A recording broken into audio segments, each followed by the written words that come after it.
వృశ్చికం వారికి కనుక చూసుకున్నట్లయితే మీ యొక్క సప్తమ వ్యయాధిపతి అయినటువంటి శుక్రుడు దశమ స్థానంలో కేతువుతో కలుసున్నాడు, గుర్తుపెట్టుకోండి.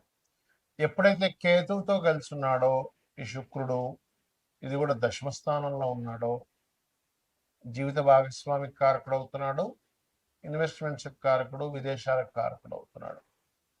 దీనివల్ల మీకు కలిగే ఫలితాలు ఏమిటి, ఏ దేవత ఆరాధన చేయాలి, ఎటువంటి విషయాల పట్ల మీరు జాగ్రత్త వహించాలి అనేటువంటి అంశాలు చెప్తుంది నేనైనప్పటికీ చెప్పిస్తుంది సాక్షాత్ లలితా అమ్మవారిగా భావిస్తూ ఆ లలితాంబిక అమ్మవారి యొక్క అనుగ్రహం మీకు పరిపూర్ణంగా కలగాలని మనస్ఫూర్తిగా కోరుకుంటూ, ఇక్కడ ఎప్పుడైతే ఈ సప్తమ వ్యయాధిపతి దశమ స్థానంలో ఉన్నాడో ఇది ఇచ్చేటువంటి రిజల్ట్ ఏమిటి అని చెప్పి చూసుకున్నట్లయితే వివాహము, వివాహ జీవితం ఈ రెండింటినీ రూల్ చేస్తూ ఉంటుంది.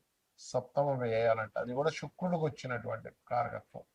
శుక్రుడు సహజంగానే వివాహానికి కారకుడు కాబట్టి వివాహ సంబంధించిన విషయంలో జూలై 5వ తేదీ నుంచి ఆగస్టు 1వ తేదీ వరకు ఎట్టి పరిస్థితుల్లో వివాహ నిర్ణయాలు తీసుకోకండి.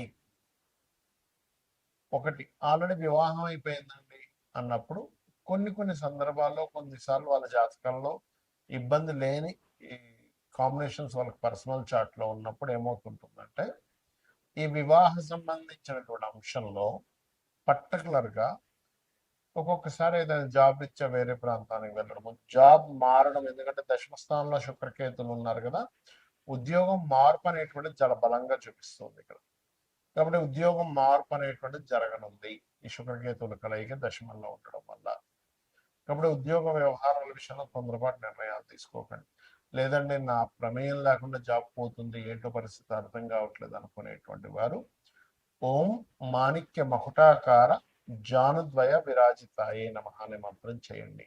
రోజు 48 నిమిషాలు చేయండి. శుక్రకేతు గ్రహాల దగ్గర దీపారాధన చేయండి. వీలైతే ఉలవలు, బొబ్బర్లు దానంగా ఇవ్వండి.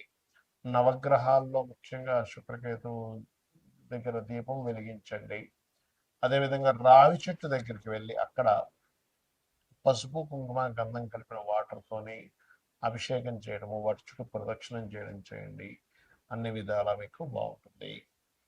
ఈ శుక్రకేతువుల యొక్క కలయిక కనుక మీ జన్మ జాతకంలో ఎక్కడుంటే అలాంటి ఫలితాలు ఉంటాయనేటువంటిది ఉంటుంది. అయితే ఇక్కడ మీరు అర్థం చేసుకోవాల్సింది ఏంటంటే పాయింట్ నెంబర్ 1, శుక్రుడు కేతు క్లోజ్ కంజంక్షన్ లో ఉన్నారా, దూరంగా ఉన్నారా అంటే ప్రతి రాశికి 1 నుంచి 30 డిగ్రీలు ఉంటాయి. ఇది ఎక్కడో 30 డిగ్రీల్లో, ఇది ఎక్కడో 1 డిగ్రీలో ఉంటే దాన్ని కంజంక్షన్ అన్నారు. పెట్టుకోండి, దాన్ని మీరు కంజంక్షన్ గా తీసుకోండి. లేదు, కనీసం 10 డిగ్రీల లోపలైనా ఉండాలి, లేకపోతే ఒకే ఏక నక్షత్రంలో ఉండాలి. అంటే అలాగా మీకు అశ్విని నక్షత్రం ఉంది ఉదాహరణకి, 13.20 డిగ్రీలు అశ్విని ఒకే నక్షత్రంలో ఉన్నా కొంత ఎఫెక్ట్ ఉంటుంది. కానీ మీకు డిఫరెంట్ నక్షత్రాల్లో ఉన్నప్పుడు దాని ప్రభావం తగ్గుతుంది, ఇది గుర్తుపెట్టుకోండి. రైట్. అయితే ఇక్కడ మీకు ఎప్పుడైనా సరే శుక్రకేతులు ఉంది అనగానే వెంటనే వాళ్ళ బలహీనత వస్తుంది, లేకపోతే వెంటనే వాళ్ళకి వివాహం అవ్వదు, స్పర్మ్ కౌంట్ తక్కువ ఉంటుంది, లేకపోతే స్త్రీలతో గొడవలు అవుతాయి, ఇలా వెంటనే డెసిషన్ తీసుకోకూడదు. ఎందుకు అంటే మీకు శుక్ర మహాదశ కానీ కేతువు యొక్క మహాదశ కానీ జీవితంలో రానప్పుడు, లేనప్పుడు ఆ యొక్క నెగిటివ్ ఫలితాలు రావు, గుర్తుపెట్టుకోండి. ఎప్పుడు జరుగుతుంది అంటే మీరు ఉదాహరణకి అశ్విని భరణి దాటేశారు అంటే కృత్తిక నుంచి స్టార్ట్ అవుతాయి నక్షత్రాలు, మళ్ళీ ఆ నక్షత్రాల్లో పుట్టిన, లేకపోతే మకా పుబ్బ కాకుండా, లేకపోతే మూల పూర్వాషాఢ కాకుండా పుడితే అప్పుడు మీకు అది ఆ దశలు రావాల్సింది. ఎప్పుడో 90 ఏళ్ళకి వస్తుంది. అప్పుడు 90 ఏళ్ళకి 100 ఏళ్ళకి వచ్చేటువంటి ఆ యొక్క మహాదశ వల్ల మీకు పెద్దగా ఎఫెక్ట్ అనేటువంటిది ఉండదు, గుర్తుపెట్టుకోండి.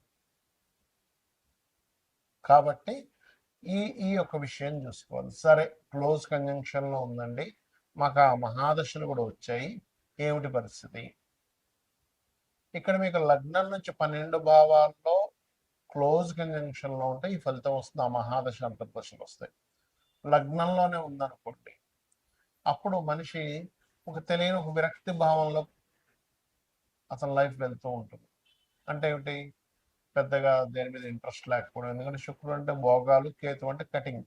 భోగాల మీద పెద్దగా ఆసక్తి లేనటువంటి జీవితాన్ని గడుపుతూ ఉంటాడు. కాకపోతే అతను అదే జీవుడు కనుక లక్ష్మీ గణపతి ఆరాధన, అమ్మవారి యొక్క ఆరాధన కనుక చేస్తూ ఉంటే ఖచ్చితంగా బాగుంటుంది. అవన్నీ కూడా తొలగిపోతాయి.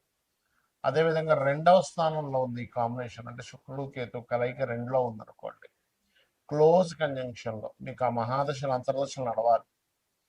అయితే ఇక్కడ మహాదశ ఎప్పుడో ఉన్నా, లేకపోతే మహాదశలు అంతర్దశలు అయిపోయినా కూడా దీని ఫలితం పెద్దగా రాదు. ఉన్నప్పుడు మీకు ధనస్థానంలో ఉంది కాబట్టి ధన విషయంలో ఆ యొక్క పర్టికులర్ ఇయర్స్లో, ఆ యొక్క సమయాల్లో ధనం ఎవరికైనా ఇచ్చేటప్పుడు కానీ తీసుకునేటప్పుడు కానీ చాలా జాగ్రత్తగా ఉండాలి. కుటుంబ సభ్యులలో స్త్రీలతో కొద్దిగా జాగ్రత్తగా వహించాలి. అంటే వాళ్ళతో మాట్లాడేటప్పుడు కానీ ఏదైనా సరే కాస్త ఈ యొక్క విషయాల పట్ల జాగ్రత్త వహించాలి. ఇక మూడో భావంలో ఉందనుకోండి శుక్రకేతువులు క్లోజ్ కంజంక్షన్ మహాదశ అంతర్దశలు వచ్చేటప్పుడు మీరు సిబ్లింగ్స్తో లేకపోతే మధ్యవర్తిత్వంగా ధనం ఇచ్చే విషయంలో ఒక్కోసారి మనం మీడియేటింగ్ చేస్తూ ఉంటారు. అటువంటి విషయాల పట్ల ఇబ్బంది వస్తుంది, గుర్తుపెట్టుకోండి. అలాగే నాలుగో భావంలో ఆ సమయంలో మీరు వాహనం కానీ గృహం కానీ కొనుక్కోకూడదు, మీ పేరు మీద కొనకూడదు. సర్వసాధారణంగా కేతువు 4లో ఉండి శుక్రుడితో ఉంటే వీళ్ళ పేరు మీద అసలు సైకిల్ కూడా ఉండకూడదని చెప్తాను నేనైతే. ఎందుకంటే వాహనము గృహము వచ్చినప్పటి నుంచి వీళ్ళ కష్టాలు ప్రారంభం అవుతాయి. మళ్ళీ అవి అమ్మేసేదాకా కష్టాలు పోవు. కాకపోతే వీళ్ళు ఎవరైనా వీళ్ళ జీవితంలో అంటే వీళ్ళ తాతముత్తాలు కదా ఇతని కానీ అమ్మవారి ఆలయాన్ని కనుక కట్టించినట్లయితే ఆ దోషం వీళ్ళకి వర్తించదు. ఎందుకంటే అది ఆ రూపంలో యోగంగా మారింది. కొన్ని కొన్ని పనులు మనం చేసేటువంటి యోగంగా మారుతాయి, కొన్నిసార్లు దోషంగా మారుతూ ఉంటాయి. పంచమంలో ఉన్నాడు, ఉదాహరణకి ప్రేమ వ్యవహారాల విషయంలో జాగ్రత్తగా ఉండాలి. అంటే లవ్ అఫేర్ వల్లే వీళ్ళ మనసంతా పాడవడం కానీ వీళ్ళ డిస్టర్బెన్సెస్ అవ్వడం కానీ జరుగుతూ ఉంటుంది. షష్టమంలో ఉన్నాడు అనుకోండి, శత్రువు స్త్రీ మూలకంగా శత్రుత్వం ఏర్పడుతూ ఉంటుంది. సర్వసాధారణంగా శుక్రుడు 6లో ఉన్నా స్త్రీ మూలకంగా శత్రువు ఏర్పడుతూ ఉంటుంది. కాకపోతే కేతువుతో ఉన్నప్పుడు మరింత ఎక్కువ ప్రభావం చూపిస్తూ ఉంటుంది. దీన్ని ఒక రకమైన సర్పదోషం కూడా అంటూ ఉంటారు.